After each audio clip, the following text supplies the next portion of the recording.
Hello అండి అందరికీ welcome back to my channel.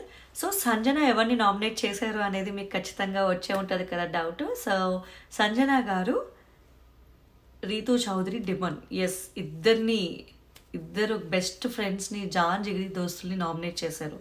Expect చేసిందే. ఈ విషయంలో నాకు సంజన గారు బాగా నచ్చుతారండి. సంజన గారికి ముందు నుంచి రీతుతోనే ప్రాబ్లం, రీతునే నామినేట్ చేస్తున్నారు. రీతు ఇంట్లో అందరికంట ప్రాబ్లం ఉన్నది ఆవిడకి ఆ రీతు గారితోనే. సో రీతుని నామినేట్ చేయాల్సిందే అనుకున్నాను. నేను ఎక్కడో అనుకున్నాను చెయ్యరేమో అని. కానీ సంజన గారు ఏది ఉంటే అది ఇచ్చి పడేస్తారని చెప్పడానికి ఇది ఒక ఎగ్జాంపుల్. ఎందుకంటే ఆవిడన్న మాట కరెక్టే. లాస్ట్ 3 to 4 weeks నుంచి రీతు గారు ఎట్లాగో ఒకలాగా సంజన గారిని ఇట్లా గుచ్చి గిల్లి రెచ్చగొట్టి వదిలేశారు. సో రీతు గారు ఫిక్స్ అయిపోయారు, నేను తగ్గేది లేదు. సంజన గారు ఫిక్స్ అయిపోయారు, తగ్గేది లేదని. అందుకు సంజన గారు రీతుని నామినేట్ చేశారు. So super. అంటే డైరెక్ట్గానే వెళ్ళి చెప్పి చేస్తారా అంటే హౌస్లో ఎవరైనా ఉంటే అది సంజన గారని నాకు క్లియర్గా తెలుస్తుంది. అదైతే 100% ఎక్కడ సేఫ్ గేమ్. ఆవిడ సేఫ్ నామినేషన్ ఏ రోజు వేయలేదు. ఇంకా అందరూ కలిపి హౌస్మేట్స్ అందరూ ఆవిడని సేఫ్ గేమ్గా టార్గెట్ పెట్టుకొని సంజన అనుకొని ఆవిడది తప్పు ఉంది. ఏదైనా గొడవ అయితే ఆవిడ మాట లూజ్ అవుతారు. అదే పట్టుకొని అందరూ వచ్చి టార్గెట్ చేసిన సందర్భాలు ఉన్నాయి. ఇప్పుడు సంజన గారు కూడా ది బెస్ట్గా నామినేట్ చేశారని అయితే చెప్పచ్చు. ఎందుకంటే ఇంత జరిగింది కదా, నాకెందుకు నేను రీతు జోలికి వెళ్లకుండా ఉంటే ఒక తలనొప్పి వదిలేస్తుంది అని అనుకోలేదు, ఎక్కడా అనుకోలేదు.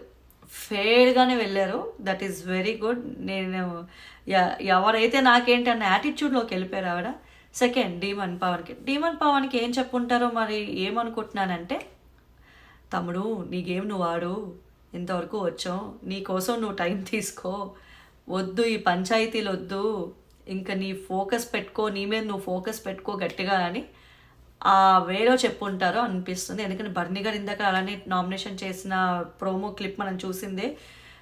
నీ కోసం నువ్వు ఆడు, నీకో ఫిజికల్లీ మెంటల్లీ స్ట్రాంగ్ ఉండాలంటే నీతో నువ్వు ఉండాలి అన్నట్టు చాలా బాగా చెప్పారు.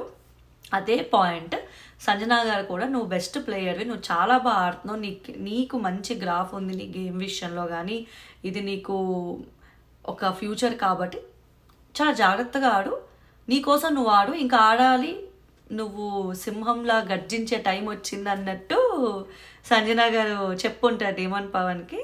సో ఇది సంజన గారి నామినేషన్స్ అప్డేట్ అనమాట. ఇంకా నాకు తనుజ గారు అప్డేట్ అండ్ ఎవరిని నామినేట్ చేశారో తనుజ గారిది ఇంకా నాకు తెలియదు. నాకు తెలియగానే నేను నా ఛానల్లో పోస్ట్ చేస్తాను. అండ్ సుమన్ శెట్టి గారు డీమన్ పవన్ నామినేట్ చేశారంటే నాకు ఆ పాయింట్స్ ఏంటో తెలియదు. నేను వెయిట్ చేస్తున్నాను. నాకు పాయింట్స్ ఆయన అసలు ఏం చెప్పి నామినేట్ చేశారనేది తెలియగానే నా ఛానల్లో నేను పెడతాను. ఫస్ట్ సబ్స్క్రైబ్ చేయండి, లైక్ చేయండి, షేర్ చేయండి నా ఛానల్ని, అండ్ ఎండ్ వరకు చూడండి నా వీడియోస్ని. సో దట్ నేను ఏం చెప్తున్నానో మీకు ఒకటి ఎండ్ వరకు చూస్తే కాంటెక్స్ట్ ఏంటి అనేది కూడా అర్థమవుతుంది. సో దట్ నా నెక్స్ట్ వీడియో చూడాలా వద్దా అనేది మీకే క్లారిటీ వస్తుంది definitely. So that's it for this video. And నేను తనుజ గారి నామినేషన్ వీడియో నేను పెడతాను, అసలు ఏంటి ఎలా వెళ్ళింది ఏంటి అని. So stay tune to my channel. Thank you.